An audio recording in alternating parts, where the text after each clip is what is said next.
வணக்கம், welcome to life natural GTV. நான் குஹீலர் Sai Saravanan from Bhavani.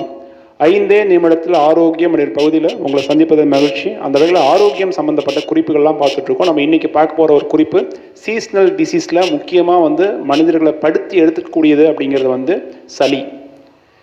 சளி ரன்னிங் நோஸ் வர வரைக்கும் ஒன்றும் தெரிய மாட்டேங்குது. அதுக்கப்புறம் சளி உறைஞ்சி மார்பில் சளி உறைஞ்சி இருமல் கல்லுகள்னு இருமல் வரும். இருமுனாலும் சளி வெளியே வராது. காஃப் சிரப் குடித்தாலும் சளி வெளியே வராது. ப்ளஸ் இருமிக்கிட்டே இருக்கிற மாதிரி இருக்கும். இருமுறப்ப இந்த அல்லன்னு சொல்லக்கூடிய பகுதியில் கடுமையான வலி இருக்கும், நெஞ்சு வலி இருக்கும். இரவு நேரத்தில் இருமல் வந்தால் உங்களுக்கு தொந்தரவு மட்டும் இல்லாமல் கூட உள்ளவங்களும் தொந்தரவாக இருக்கும். பெரிய தொந்தரவான ஒரு விஷயம் மார்பில் சளி தேங்கிறது. மருந்து மாத்திரைகளுக்கு ஈஸியாக அது கரையறதில்ல.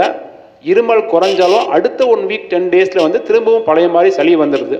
இந்த மார்பில் உள்ள சளி நேச்சுரலாகவே கரைஞ்சி வெளியே வர்றதுக்கு என்ன வகையான பானம் நம்ம குடிக்கணுங்கிற விஷயத்தை நம்ம பார்க்க போகிறோம்.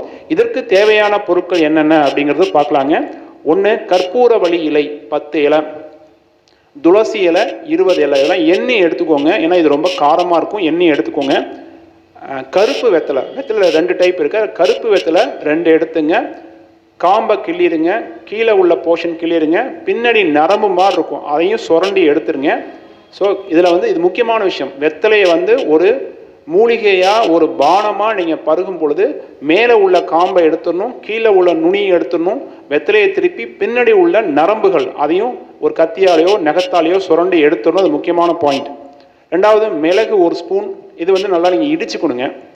இஞ்சி ஒரு இன்ச்சு அளவுக்கு தோல் நீக்கியது. இஞ்சி எப்போதுமே வெளி உபயோகமாக இருந்தாலும் உள் உபயோகமாக இருந்தாலும் தோல் நீக்கிட்டு தான் இஞ்சி உபயோகப்படுத்தணும். திப்பிலி பவுடர் இது கடையில் கிடைக்கும். இல்லை திப்பிலியாக வாங்கினாலும் சரி, பவுடராக வாங்கினாலும் சரி.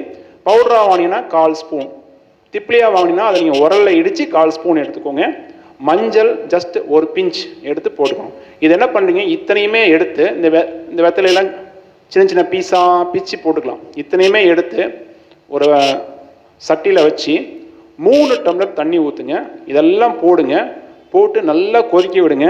இந்த 3 டம்ளர் தண்ணி 1 டம்ளர் தண்ணியாக சுருங்குற அளவுக்கு கொதிக்க விட்டுருங்க. கொதிக்க விட்டு வடிகட்டி எடுத்துங்க. இதை மெயினாக சாப்பிட்ட பிறகு தான் சாப்பிட்ணும். சாப்பிட்டு ஒரு 1/2 அன் ஹவருக்குள்ளார சாப்பிட்ருங்க. இதில் காரம் அதிகமாக இருக்கும். சாப்பிட்றதுக்கு முன்னாடி சாப்பிட்டீங்கன்னா வயிறு புண்ணாகத்தான வாய்ப்பு இருக்குது. ஸோ சாப்பிட்டு முடித்து 1/2 அன் ஹவருக்குள்ளார இதை குடிக்கணும். சரி, ரைட். எவ்வளோ குடிக்கணும் அப்படின்னா, சின்ன குழந்தைகளாக இருந்தால் 5 ml 10 ml குடித்தா போதும். 3 வேளையும் குடிக்கலாம். பெரியவங்களாக இருந்தால் 20 ml 30 ml வரைக்கும் குடிக்கலாம்.